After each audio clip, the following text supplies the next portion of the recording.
सबसे बड़ी बात करता हूं, अकाल पड़ते रहते हैं। राजस्थान का ये क्षेत्र तो अकाल ग्रसित है, जहां से मैं आया हूं तो हमारा चोली दामन का साथ है। बाड़मेर, जैसलमेर, वो एरिया तो अकाल, आप तो यहाँ भगवान भाग्यशालियों का, आप ऐसे अच्छे एरिया में आपने जन्म लिया, परंतु वो जो क्षेत्र है उस क्षेत्र में गो आधारित हमारा जीवन था, परंतु अब हम विवश हैं। परंतु मैं धन्यवाद देता हूं वहां के गोपालकों को, आज भी सिरोही, जालौर, बाड़मेर, जैसलमेर पाली के उन गोपालकों को। मैं अभी हरियाणा गया था, वहां गोपालक सब कष्ट सह करके भी अपनी गायों को लेकर के वहां गए हैं।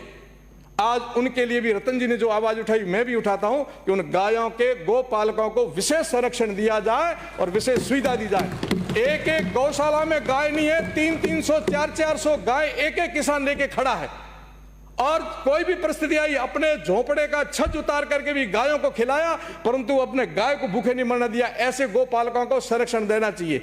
मैं अंत में एक बात कहूंगा कि ये जो अभ्यारण्य है, पश्चिमी सीमांत का सबसे उर्वरा पैदा करने वाला सेवण घास जैसलमेर बॉर्डर के अंदर है, सम घोटाड़ू लोगों वाला एरिया, उस एरिया में सेवण घास है। और सेवण घास की जो जमीन है, आज वहां लैंड जिहाद के माध्यम से लोग कब्जे कर रहे हैं और सामरिक दृष्टि से ठीक नहीं है। क्यों ना सरकार उसको गो अभ्यारण्य घोषित करे और अकाल में घास पैदा करके जो हमारे बाहर से लाना पड़ता चारा, उसका एक हमें रास्ता मिलेगा। दूसरा मेरा सुझाव है जो पारिक जी ने रखा था, गाय को जब तक आप नरेगा से नहीं जोड़ोगे तब तक कोई समस्या का विशेष समाधान नहीं होगा। और बस सहज है, सरकार के ऊपर भार पड़ता है कई बार अकाल वकाल ये करने में, तो उसको यदि जोड़ोगे, किसान को अनुदान दिया जाए और गाय को चारा दिया जाए, गाय बचेगी।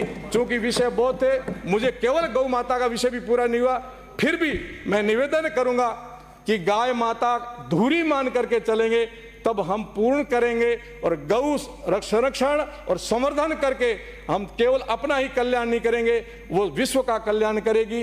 अतः मेरा ऐसा मानना है कि विशेष योजना बना करके इस विषय में काम किया जाए। मेरे विधानसभा में भी आप सब जानते हो 300 किलोमीटर लंबी विधानसभा है, और 300 किलोमीटर लंबी विधानसभा में मैं पुनः आप सबको कहूंगा कि आप कभी टूर करने जाते हो ना, तो सादर निमंत्रण है कि उस क्षेत्र में आकर के उस राजस्थान को भी आप देखिए और वहां की भौगोलिक सामाजिक परिस्थितियों को देख करके विकास की बात करेंगे। पुनः आपने मुझे बहुत ज्यादा समय दिया, देवस्थान विभाग और आयुर्वेद रह गया, फिर भी शरीर माध्यम खलु धर्म साधनम, शरीर है तो सब कुछ है। इसको शुद्ध रखने के लिए गाय, प्रकृति और आयुर्वेद तीनों का शरण लीजिए और अपने गुरु में विश्वास कीजिए, श्रद्धा कीजिए और अपने कर्तव्य का निर्वहन कीजिए। बहुत बहुत धन्यवाद, बहुत बहुत आशीर्वाद।